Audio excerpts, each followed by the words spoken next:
Dragi igrači, dobrodošli u Squid Game Balkan. Danas igrate 3 igre.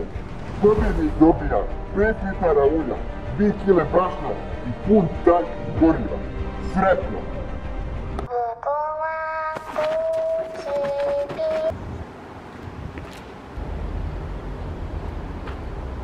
Izdrži, sestro.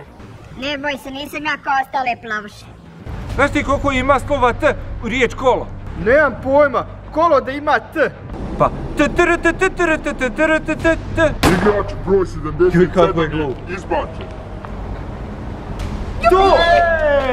Čestitam pobjednicima, prošli ste u drugu igru. Druga igra se zove tračanje. Imate 2 minute i ne smijete da nikom tračate. Ja sam muško, mi muški ne tračamo, tako da će ja lako pobijediti ove žene. Ova je igra baš lagana, ja baš ne volim tračati. Ni ja mrzim tračanje. Joj, ovo bi ja trebao zakuhati. Nego, jel vi znate šta u onoj safeti? Ne znam. Bome se drže, neće je ove lako popustiti. A recite mi, jeste li vidjeli onu Merimu što radi u Bingu sinoć? Ma kako Merima, ne zanima Merima. Ne znam ja ništa. Ma znam, bila je sinoć sa Riftom, onim ljubila se ko da nema sutra. Čestitam, došli ste u posljednju igru. Zadnja igra je ujedno i najteža igra, a zove se dozivanje krave.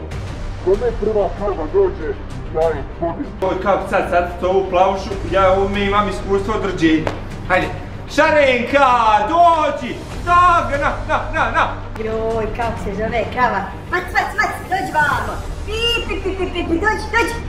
Joj, jesi ti ženska glupa, Bog da ne zove se tako krava, gledaj ju. Na, hajde. Hajde to se desi. Kravo, dođi vamo, hajde vamo. Hajde vamo, kravo, buzero, hajde vamo. Joj, eto je prvo meni, hajde. Tu, sine, pobjednik sam, je! A što je?